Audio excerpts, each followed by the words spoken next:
Hello and welcome back to your long game plan for losing your cool less. We are now in part two where we're going to create your long game plan to lose your cool less. I'm going to walk you through a step-by-step process that will help you, that will give you all the tools that you need in order to lose your cool less and stay calm more. So I just want to do a quick review of what we've talked about to this point. Remember that losing your cool is a sign that you have more yuck than coping skills. And to stay more calm, we need to both address your yuck and increase your coping skills, which you're going to do as you create your plan. I'm going to tell you how to do that. Just remember, too, that this is much easier to do proactively than in the moment. And what you're going to find as I walk you through the 5-step plan is that the first four steps are actually proactive strategies. The fifth step is going to tell you how to stay calm in the moment, but the first four steps are all going to be things you can do proactively so that you simply don't lose your cool as much in the moment. It's just going to be much more effective that way, and it'll take a lot less energy. So remember, too, that we are focused on long game parenting strategy. I'm going to address your yuck in the following steps. I'm also going to teach you skills to cope more successfully so that your yuck is less than your coping skills. You're going to learn these strategies now. So this is your step-by-step long game plan. There are 5 steps. I'm going to tell you what all 5 are right now, and then we are going to go through them one at a time, and I'm going to tell you how to do each one. Again, the first 4 are proactive steps. The 5th is how you actually handle yuck in the moment. So first, you're going to create what I call a parenting avatar. I will certainly explain to you what that is. Then you're going to start to see your kids' behavior differently. This is where we're going to work on your story. Working on your story, as you know, is going to help you feel less angry or frustrated or whatever you're feeling, feel less yuck to begin with. Then I'm going to teach you how to focus on what's in your control, because if you focus on what's out of your control, which is what most of us do, that is going to increase your yuck. I'm also going to have you check your expectations and your boundaries. And finally, we're going to talk about handling yuck in the moment. So let's jump into each of these steps. As I do this, you want to look at activity 2, which is your create your plan activity. Now, this is a little different than the other activities because I suggest you either do this as you watch or go through the entire training first, the next 5 steps first, and then go back. But you'll probably want this training out as you are filling out activity 2 because there's a space there for your notes on the step. And then also it's going to help ask you some questions that will help you implement the strategies into your life. So I suggest you have this out as you are going through activity 2, which again is a little bit different. So what I want to do is actually introduce you to a mom named Joanne, and I'm going to actually go through the next 5 steps using Joanne as an example to show you what each of the steps would actually look like in a practical situation. So Joanne is a mom. She has 3 kids. She always feels like she's not doing anything well, and that's because she's trying to do so much. She has the demands of her family, the demands of running a house. She has many relationships. She's a wife, she's a mom, she's a daughter, she's a sister. She has a lot of things going on. She also tries to do some volunteer activities. She has a part-time job. And because she's trying to do so much, she feels like she's not doing anything well. And for that reason, and many others, she has a hard time staying calm. And she's yelling at her kids a lot more than she'd like to, especially if she's running late or they're running late. And so what she's been trying to do is use Band-Aid strategies, which are not working. She's been trying to remember to stay calm in the moment and promising herself she'll do differently. And then when she goes to bed at night, she feels really guilty. So she's been using Band-Aid parenting strategies. You know now why those don't work. Now we're going to walk through the steps as Joanne creates a long game plan so that she can lose her cool less. So step 1 is to create what I call your parenting avatar. And this is really important because when you create your parenting avatar, or you know your parenting avatar, which I'm going to explain in a moment, but basically your parenting avatar is the parent you want to be. This is going to allow you in the moment to act from the values-based part of your brain, the part of your brain that allows you to stay calm. If you remember that picture of the brain that I talked about in the first part of this training, there was that part of the brain, it's called the prefrontal cortex, which allows you to access your values, it allows you to regulate your emotions, it allows you to stay calm. Now, when you decide what your parenting avatar is like ahead of time, then in the moment you can actually act from that part of your brain rather than your fight or flight response. If you recall, your fight or flight response is actually what's responsible for you losing your cool. So knowing your parenting avatar can help you behave in the way that you want to behave. So here's how you want to do this. The first thing you want to do is think about who your parenting avatar is. So how do you decide that? So the way I explain the parenting avatar is by using the example of the superstar Beyonce. Almost everybody's heard of Beyonce. She is, this bigger than life now celebrity. But what's interesting is that Beyonce has said that when she first started performing, she actually wasn't that comfortable on stage. She had to create a persona, and she called this persona Sasha Fierce. And what happened was every time she got on stage, she would actually channel Sasha Fierce. She would literally say to her, how would Sasha Fierce dance? How would she act? How would her body posture be? So she really encompassed this persona. And what's interesting is that Beyonce eventually had an album called Sasha Fierce, where she tells that she actually retired Sasha Fierce because she had acted like her so much that she had almost become Sasha Fierce. So she didn't even need to use this persona anymore. So what I want you to do is really think about your parenting avatar is the persona you want to embody as a parent. Think about who do you want to be? How do you want to act as a parent? If you felt really good at night putting your head on the pillow saying, hey, I think I did a good job as a parent, what would that parent be like? Then what I really want you to go do is get specific and name this parenting avatar. So what I suggest when you're coming up with a name is to include your name, but right before your name, use an adjective. So for me, it might be respectful Rachel, or maybe if your name is Claire, it would be calm Claire. Now, you don't have to have the first letter of the adjective match the first letter of your name, but you do want an adjective that really embodies how you want to be as a parent. You may have multiple adjectives, but I want you to choose one because that will make it much simpler in the moment to remember what you want to do. So again, you're going to create your parenting avatar. It's an adjective and then your name. And then what you want to do is start to think about what does your avatar do? You can start by asking yourself, what is most important when it comes to parenting? How would your avatar really, what would it value? And this is, of course, you, but you're creating this parent that you want to be, and you're doing this when you're not upset so that you can really access that values-based part of your brain. And then you're going to ask really specific questions. How does my parenting avatar behave in order to reflect my values? How does my parenting avatar speak? How does my parenting avatar make decisions? What does he or she do when he's in yuck? How does she handle or he handle specific situations? And you actually want to answer this question. Now, for right now, you can start with just a couple of answers to these questions, but what you're going to end up doing is adding on to your parenting avatar. Every time you're not sure how to address a behavior or how to handle a situation, you can really, outside of the moment, in the moment this is going to be hard to do, but outside of the moment, say, how would my parenting avatar address that? And you're going to become more and more comfortable with embodying your parenting avatar.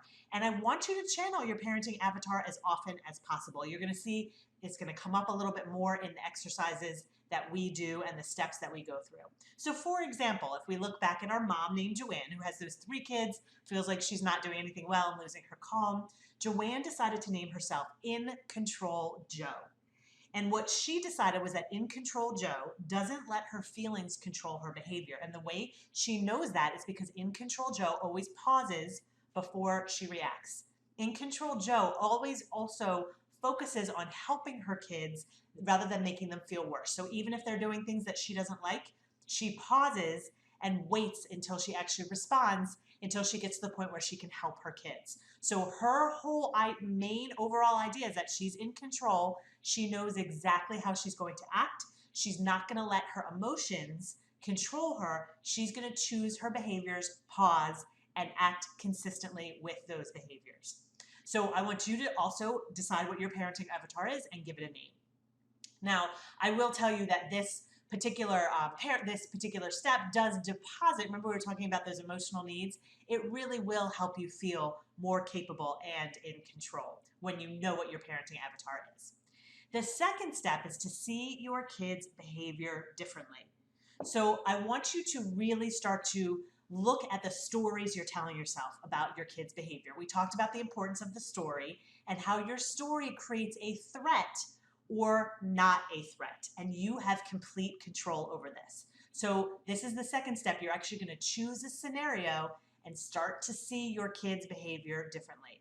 Now, remember, when you see your kids' behavior as a threat, you are inevitably going to lose your cool.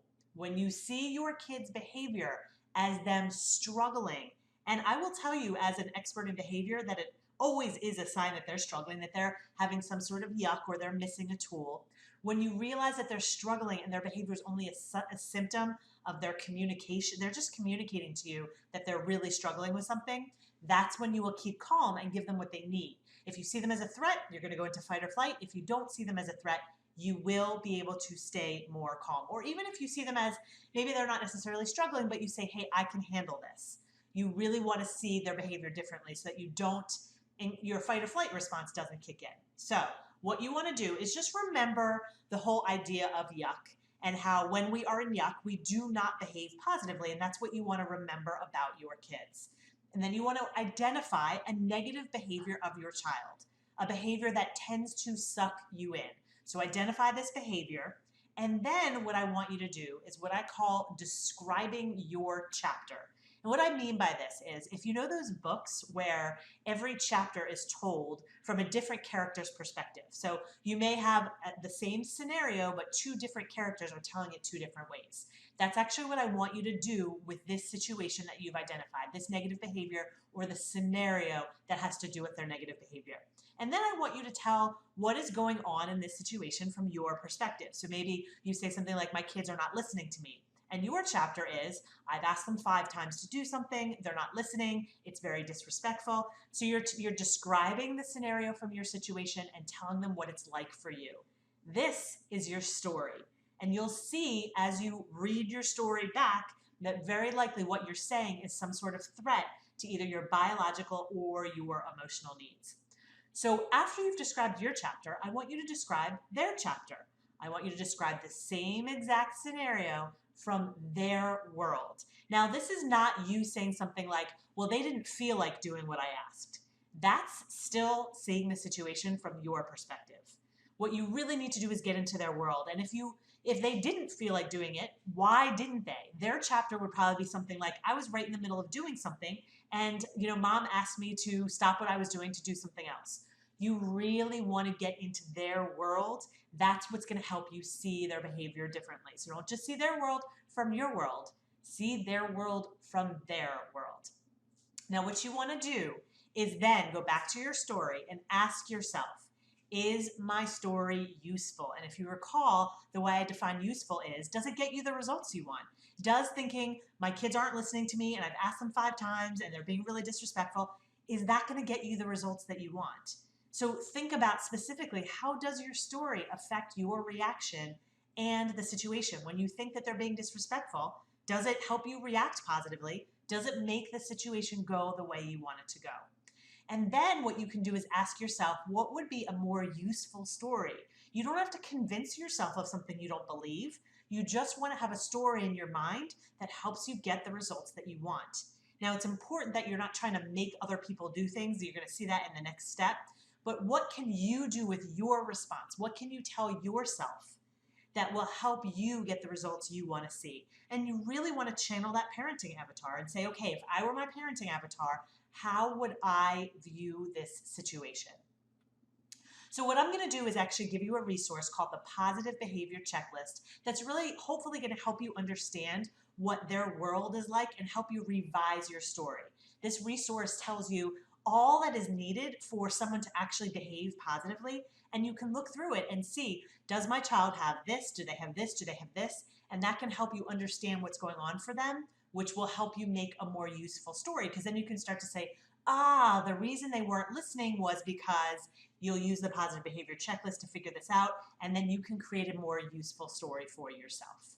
Now, let's look at this in terms of Joanne.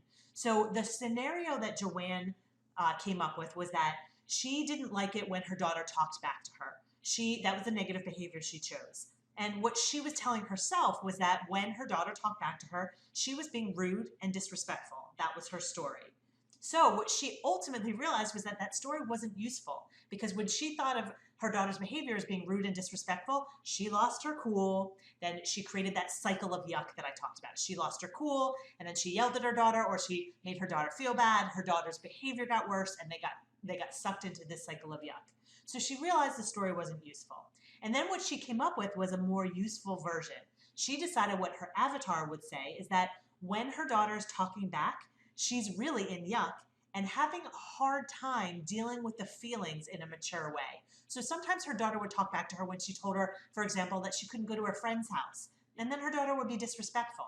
And what Joanne realized was that that disrespect was actually a sign that she was frustrated and disappointed that she couldn't go to her friend's house, and she simply didn't have a more mature way to handle that. Now, that doesn't make it an excuse, but when Joanne saw the situation differently, saw that her daughter was struggling with handling disappointment and frustration, then Joanne could address her behavior more calmly and in control. She realized her daughter needed help, not her anger, and that her helping her would actually get the result that they both wanted. She wasn't going to change her boundaries. She still wasn't going to let her daughter go to her friend's house or anything like that, but she was going to be able to approach her daughter's behavior in a way that was much more useful. So step 3, I alluded to this a moment ago, is really to focus on what's in your control. Now, you can think about this in terms of the negative behavior you just chose in step 2, but very honestly, I want you to think about this in your life in general. You don't just have to apply this to parenting. What most of us do as human beings is we try to change things that are not in our control. When we are in yuck, we try to change what's happening around us so that we feel better. But when your measure of success is based on what's not in your control, when your measure of success is based on other people's behavior, so if you say, I will stay calm when my kids do what I want, that's ultimately not in your control. And if that's your measure of success, obviously your brain is going to see that as a threat. The future is also not in your control. If you say, well, I need my kids to do this, or even I need to do this so that the future will turn out well, I need them to do their homework so that they get better grades, you can't determine that. That's not in your control. And when you focus on things that are outside of your control, your brain will sense a threat, you will go into yuck and your fight or flight response. But when you change your measure of success to what is in your control, which are your thoughts and your behavior are 100% in your control. Your story is in your control. How you act, especially consistently with your parenting avatar, is in your control. And when you focus on what's in your control, again, in situations with parenting, but also in other situations, your brain will not go into fight or flight. So here's an activity that I suggest that you do in order to start to focus on what's in your control. First thing I want you to do is identify the stressors in your life, the things that are creating yuck. You can actually do a brain dump. And in the exercise, you'll see that I suggest maybe you even use another piece of paper because I'm sure there are a lot of things that stress you out in your life. Then I want you to sort the stressors into 2 columns. Into one column that is what is in your control, and one column of the stressors that are not in your control. So one of your stressors may be, I don't have good time management skills. That is in your control to learn time management skills. But another stressor may be, my husband keeps putting his socks on the floor and I can't get him to stop. That is not in your control. Or my wife keeps telling my kids that they're being mean to each other and she's doing it in a rude way. That is also not in your control. So you want to think about those stressors, what is in your control and what is not in your control.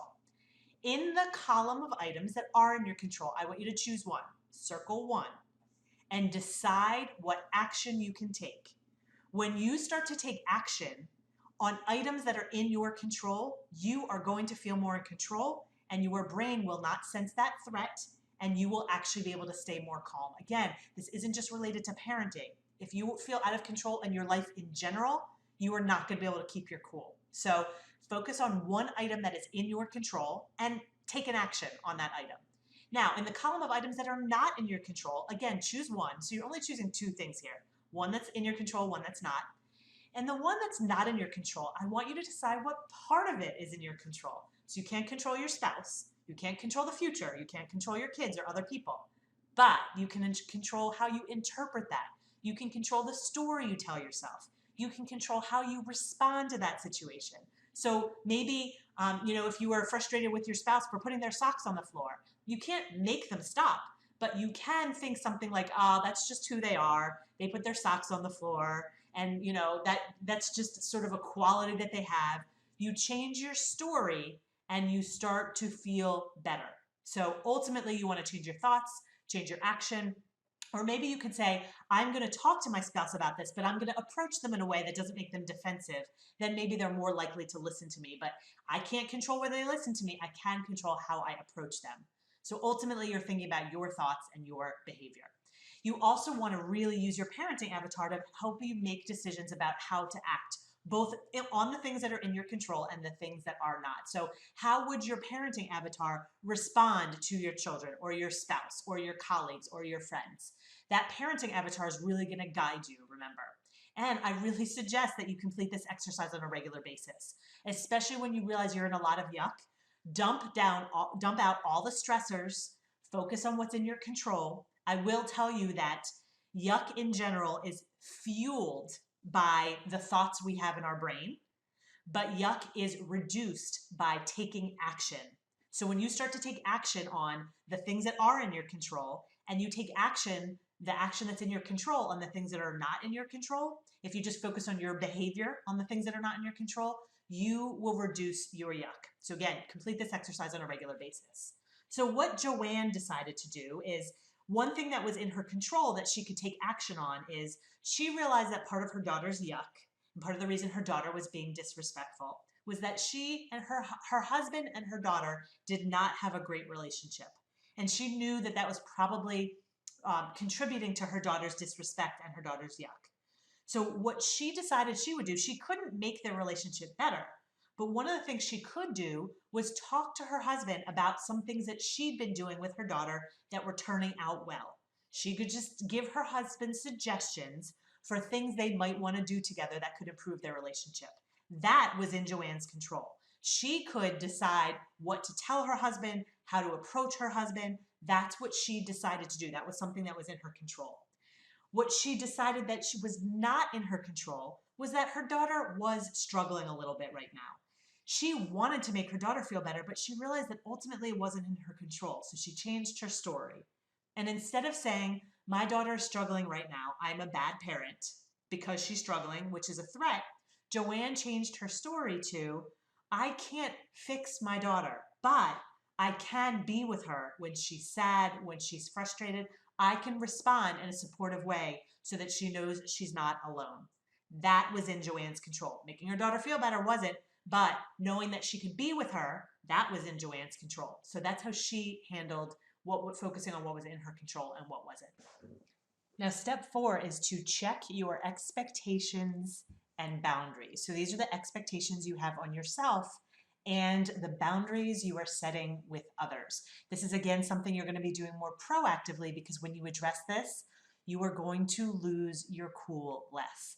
Because here's what happens. If your expectations for yourself are too high, if you're just expecting yourself to keep going and going and giving, your brain is going to sense that as a threat, and you will not be able to stay calm.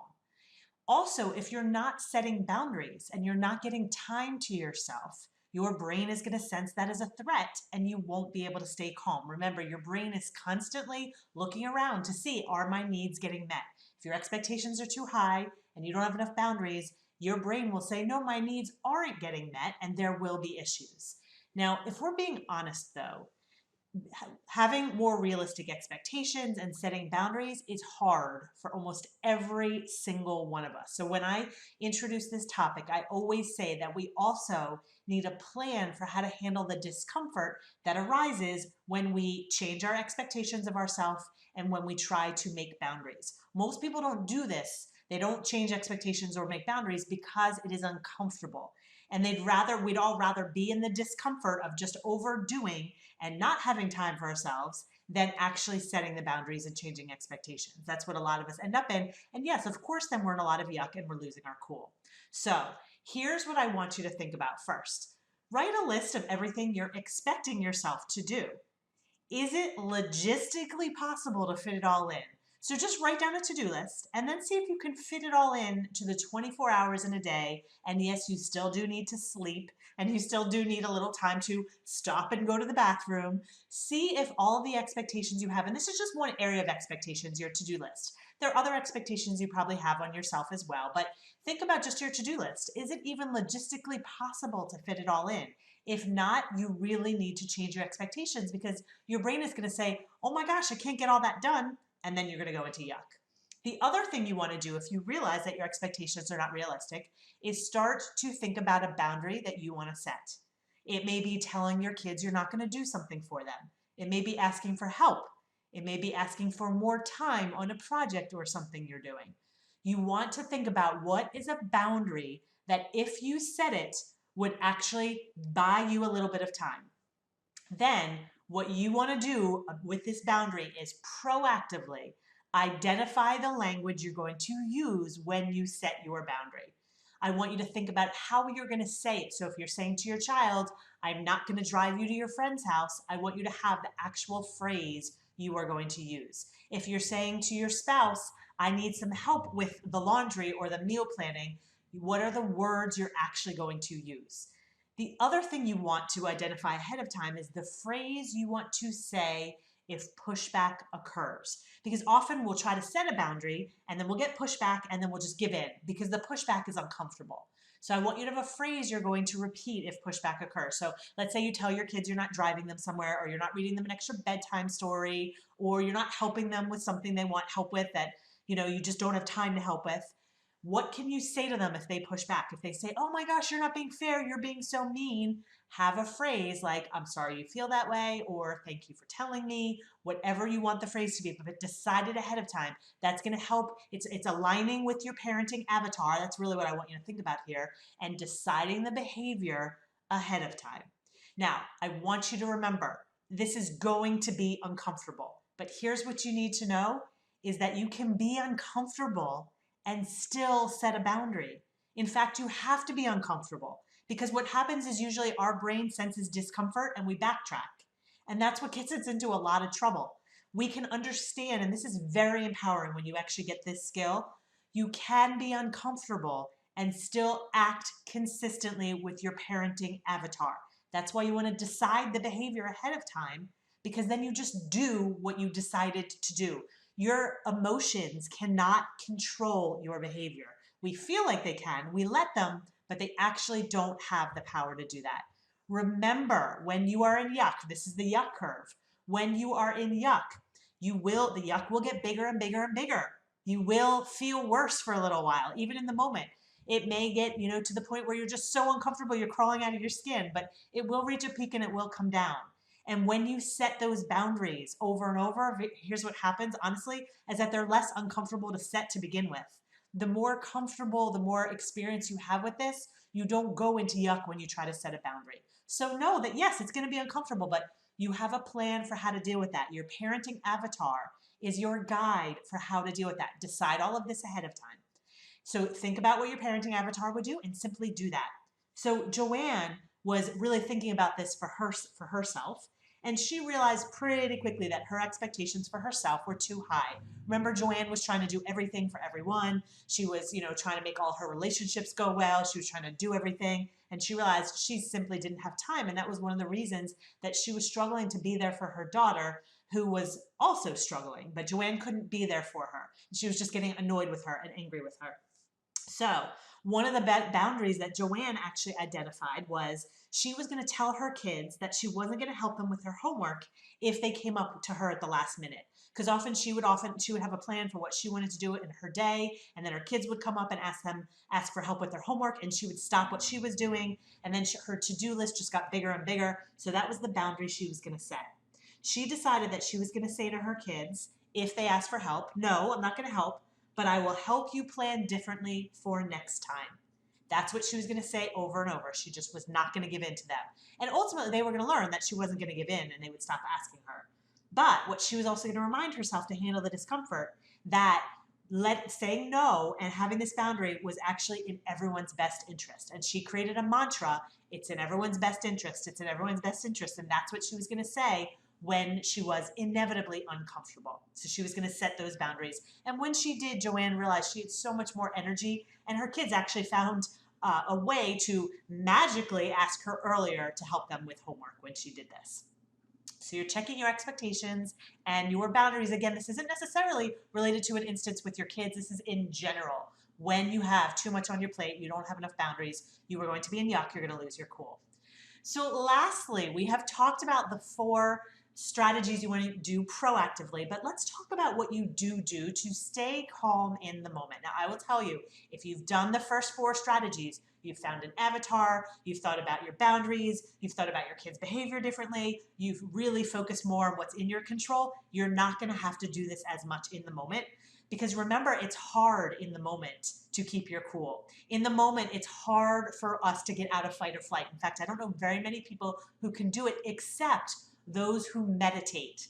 If you are a meditator, you probably find it easier to get out of fight or flight because meditation is actually a practice that strengthens your pause muscles. Meditation allows you to actually pause before reacting, and then you can think about, is what I'm about to do the right thing that I want to do? But it is hard for most of us to get out of fight or flight. We need a plan for it, but it's very much easier to follow this plan when we have taken the proactive steps that I just mentioned. You have reduced your yuck by the first 4 steps, then you're not going to be in as much yuck to begin with. But here's what you want to do. First thing, in the moment, you need to start to notice your signs that you're about to do something you'll regret.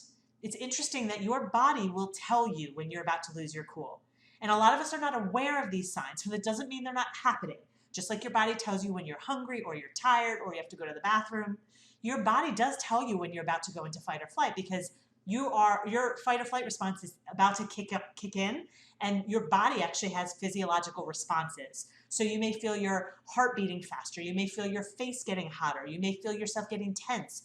Those are all signs that you're about to do something you regret.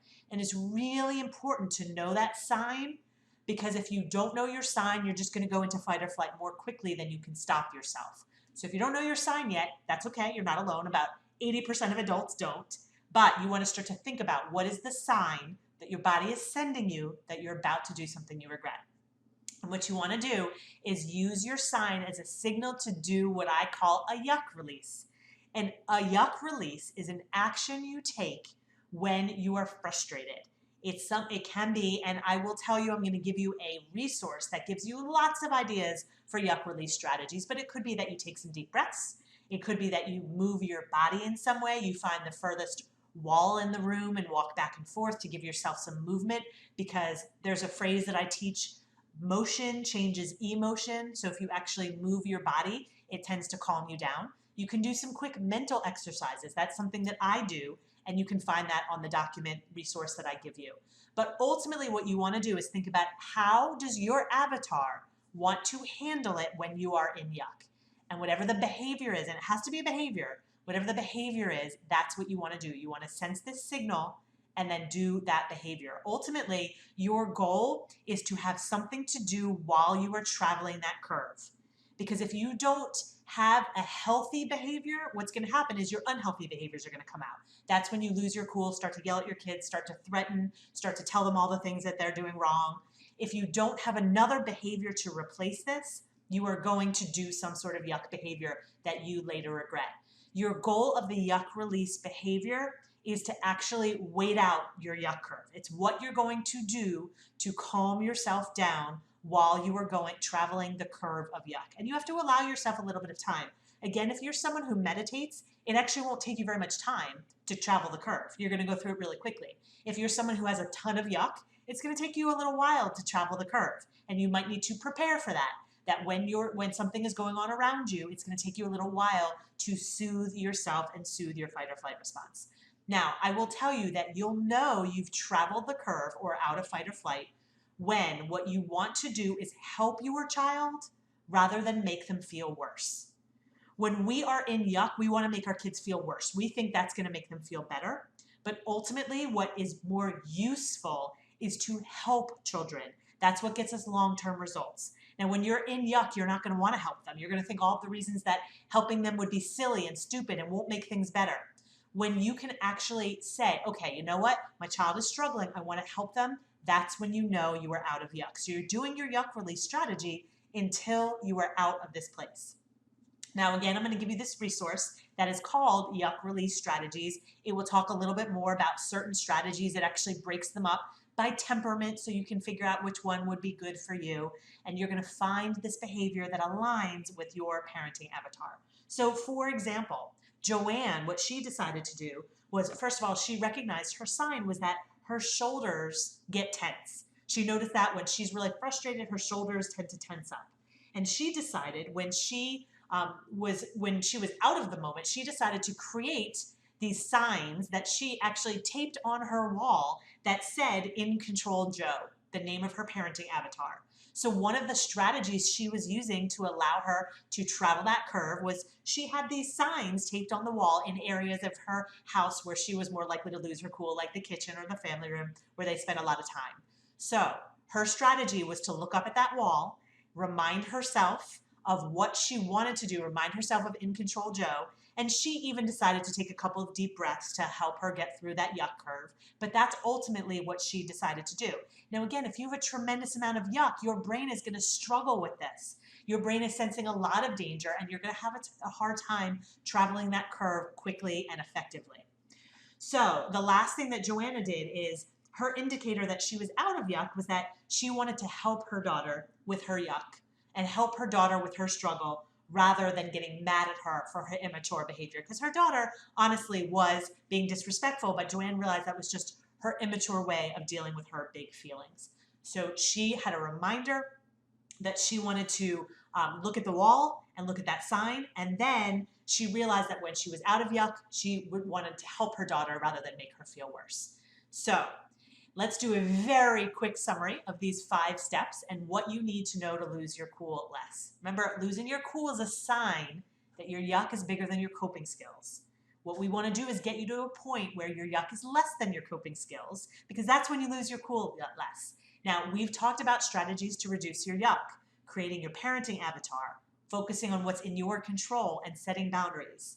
Those are all going to reduce your yuck.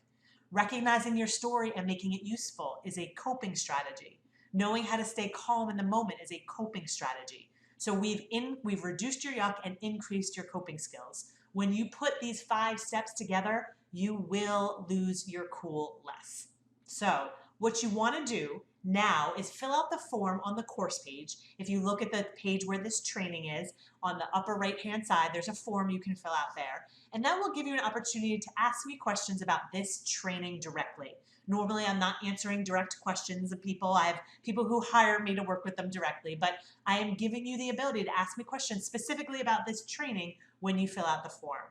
You're also going to get a month in my Parenting Academy, and that's where you can still access me, but that's more in a group setting. But with this free month, you can access me. This Parenting Academy will reinforce, teach, and help you stay on track with everything you've learned in this training so far.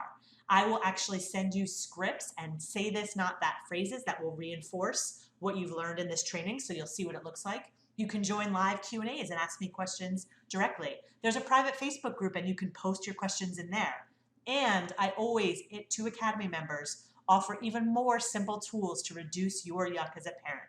Every month I put out another simple tool so that you can reduce your yuck, which again, obviously is going to help you keep your cool less. So I look forward to seeing your form about how you went through this training and then answering your questions and seeing you inside of the Academy so I can help you stay on track and lose your cool less. Take care.